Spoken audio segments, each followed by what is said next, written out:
Hi everybody. My glasses are still dark because I've been outside, so they'll adjust pretty soon. I won't look like I'm wearing sunglasses.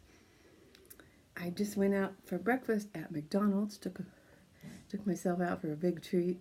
I've been meaning to do that for a long time. I never do that, but it was fun. It's just me. It was good.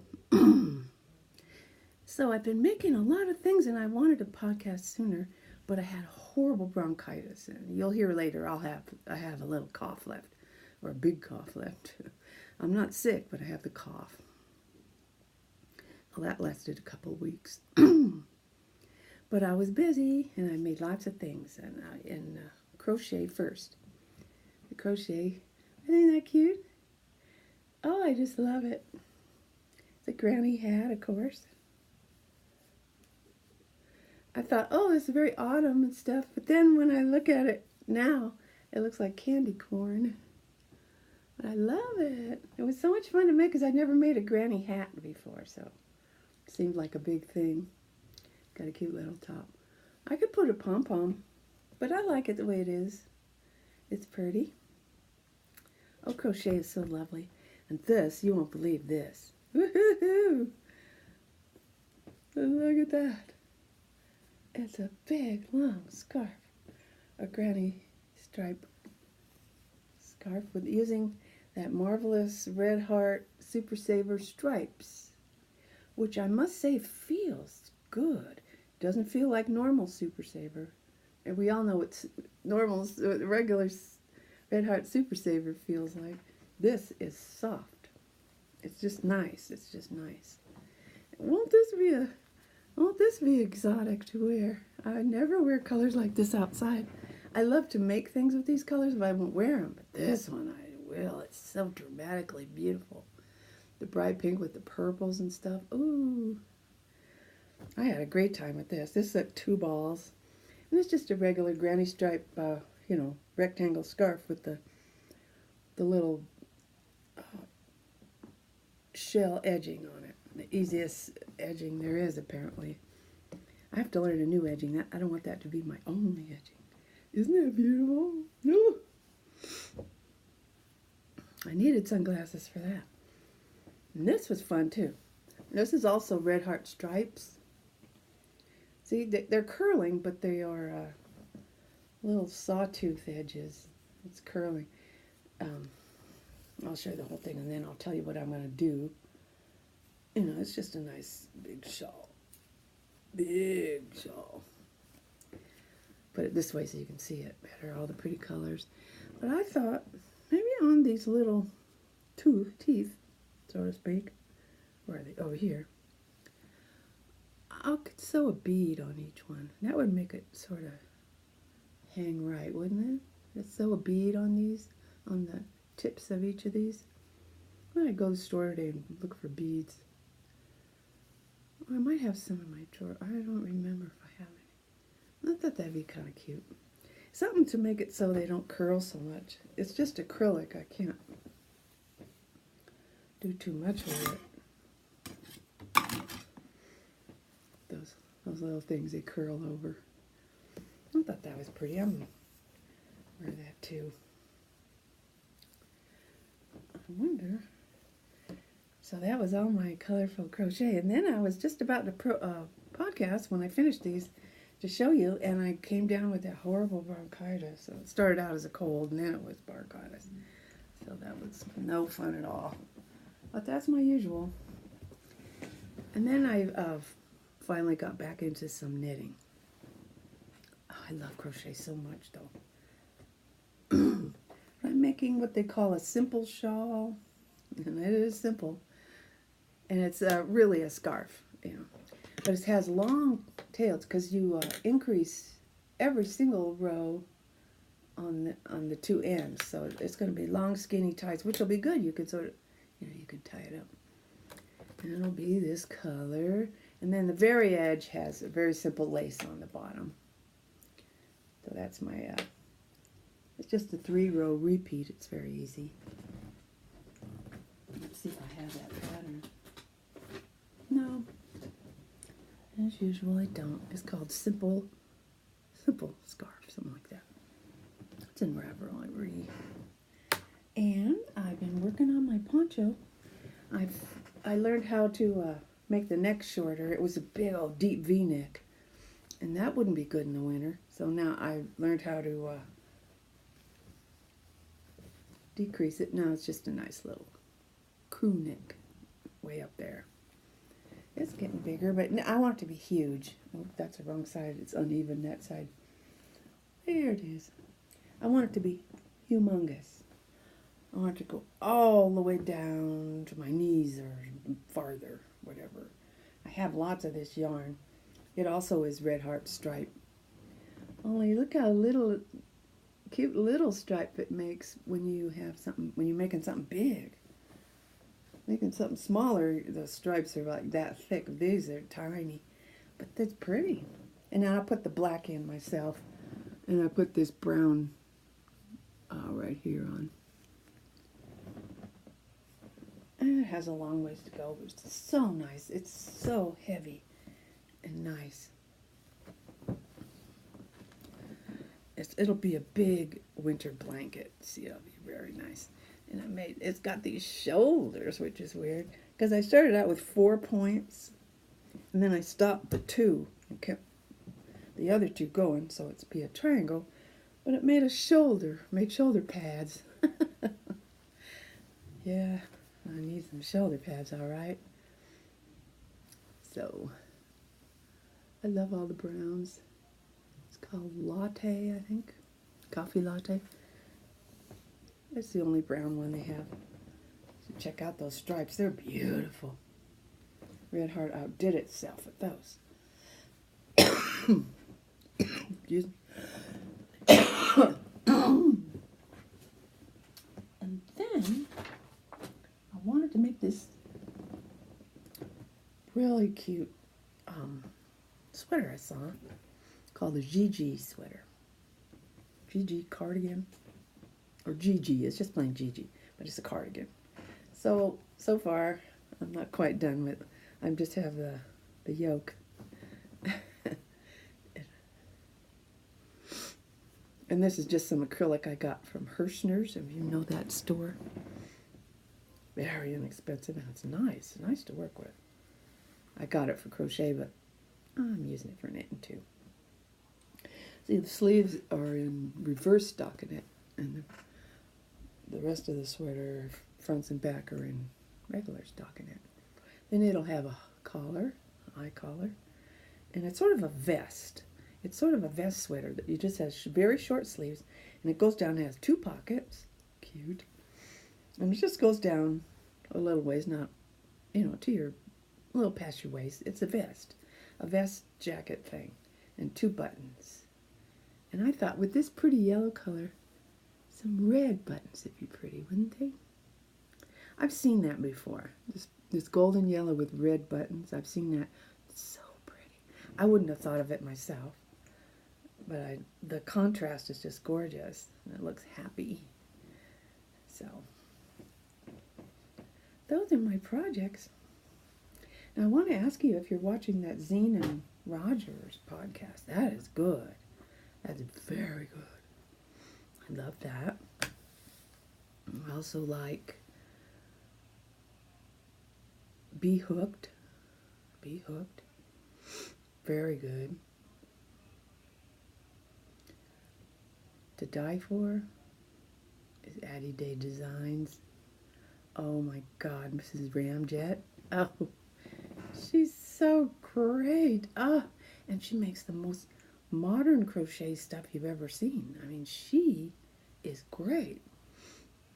She is a thinker, she can think in crochet, and to me that's like thinking in geometry. Impossible for me, impossible. I'm so admiring of Mrs. Ramjet. She's great. Oh, there's such great crochet on there, isn't there?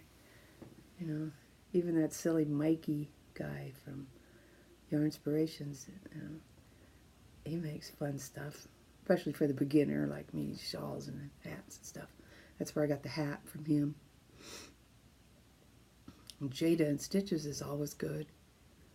especially, all these for beginners like me. You can just follow what they do, and it's easy. It's easier than trying to read it from a book, trying to learn from a book. I can't.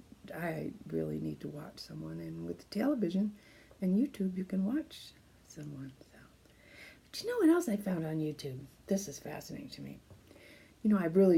I study the Celts and all about the Celts in Europe, and mainly England, Ireland, Scotland, Wales. And the Thames River was a big deal to them. It was sacred. It was very, very sacred. All rivers were. Water was, where God lived underneath there at one time. Their religion was like that. And the Thames River was huge to them. It was very important in their religion and their life. Well, guess what? There's all kinds, but especially one. Of course, I forgot her name already. Tideline art. Yeah. She goes out into the muddy, when the Thames goes out, which I didn't know it did, goes out like the ocean, goes way out, and there's a big muddy area left, junk in it, and rocks and stuff. She gets these boots, big old boots, and she goes out there. And apparently lots of people do. It's called mudlarking. And she goes out into the Thames River bed there and finds old things, old pocket watches, old smoking pipes with big long stems, buttons, coins, just anything. She's found just about everything. Little medallions and just stuff. It's fascinating. And some of it, then she takes it all home and researches it online or with her friends who also are mudlarkers, and they discover how old it is, and when it was used, the thing. They find military buttons from World War One and Two. It's just fascinating. I just love it. Tideline art. She, Nicola, maybe. She podcasts like once a week or so. Oh, it's just fascinating. Then there's others who do it too. This guy named Cy, S-I. But, and I like his, but not as much as hers. Hers is just beautiful. She's an artist too. She uses a lot of this stuff to make art, believe it or not. She finds old pottery and even the old pipes, she makes things out of it, artwork. She's really interesting. She can really make a good thing. Maybe I can make a scarecrow or something out of it. But she makes a big giant fish or a face or a whole city. She made this whole little town, thing out of what she finds in the Thames muddy river bottom. It's so fun. So the Celts march on, The history is still there. And I finished a book, but I looked for this book because I'd read it when I was young and I liked it. The Map of the World by Jane Hamilton. So I looked for it online, how do you, because I couldn't remember the name of it. I couldn't remember Map of the World. And then but I finally took forever. I found it, sent for it, got it, read it, didn't like it anymore. Didn't like it at all. I found so many faults with the writing, and it just was dumb. It wasn't what I thought it was. It wasn't as I remembered it, and it certainly wasn't great. So I threw it away. I wouldn't even recommend it. No. And then I started reading A Cold Dish. Now that is by the guy who wrote Longmire stories. I don't know if Europe got them, but America, we had 3 or 4 seasons of Longmire. It was a cowboy western, really good. It was a modern cowboy and Indians, with real Indians from a real reservation, the real thing. Filmed in Wyoming, I believe. It was great. Well, it turns out that television show was from a book series. It was taken from a book series. Craig Johnson, I think, is the author. If you like cowboys and Indians like I do, you gotta get it. his books are fantastic. They're just like old westerns, but they're set in the modern times. You know, it's just really fun. He's a sheriff, and all his, and then his best friend is an Indian who runs a a bar cafe called the Red Pony. It's very good. So I'm reading book one, and I could see that the television show took a little from book one, probably from all the books, took a little bit, made it into their show. But it's different. The book's different. The characters are different. They're not as glamorous. Nobody's beautiful or sexy or wonderful. They're all just guys and gals and horses and stuff. It's really fun. So I'm reading that now. I'm going to read that till I'm done, probably. And I think there's like 18 of them. I'm only on one, so I got plenty to go. And on the movies I've been watching, not movies, but shows, I like Merlin. Merlin's good. I get it on the Amazon Prime. Merlin's good. And I hear that The Last Kingdom has a new season coming out. I can't wait for that. The Last Kingdom is great. It's all about the Celts and the Vikings and so forth when the Vikings were taking over Europe, you know. You know, I don't like that part of my history, my ancestry of being a part Viking. I'm 66% Swedish and Norwegian, and I don't like the history of it. I don't like the violent history. You know, I should have left them Celts alone. I'm 33% Celtic, and I identify with that more than the stupid Swedes taking over everything, killing people and so forth. Don't like it. So that's about it. It's funny, I thought I had more to talk about, but I also talk so fast that it's all right. You can get on to the next podcast, huh? You know, if you ever want to talk to me, I love talking to you guys. I've been talking to Joanne lately, Joanne Curry, on the Ravelry. But write to me anywhere. You know, I'd love to talk to you. I talked to Yolanda from the Sweet Kitty podcast. I used to talk to a few other ladies. They've sort of gone away. It's all right. You know, whatever. The lady who's allergic to gray. Can't pronounce your name. M starts with an M. Can't pronounce it. She's funny. She's nice too. Anybody, write to me. I'll write you back. I'd love to. Let's just be ordinary friends, not fancy podcaster viewer relationship. Let's have real friendships, you know. Go ahead. Joanne's fun to talk to. She recently moved and be near her grandchildren. Good idea. Okay. Well, hopefully I can finish up some of these projects I showed you. I got 3 of them going. 1, 2, 3. Oh, I also have that green sweater. I'm still making that green sweater. I finished the whole body. Now I have to work on the sides. It has a big rib sides and then the 2 sleeves. That'll still take a long time. But at least I did, you know, from the top to the bottom ribbing of the body. Body's done. So that's 4. Tie my hands behind my back so I don't cast on anymore. Because then things don't get finished even more, you know, the more I cast on. I never mean to do it, but then I think, oh, how about this little purple thing? Let me try that. And then pretty soon I'm doing that instead of all my other sweaters. Oh, man, everything gets pushed back in time. Anyway, I'll try to organize myself and have a bunch of stuff finished pretty soon to show you. Sooner, because I won't be sick this time. Hopefully. All right. Bye.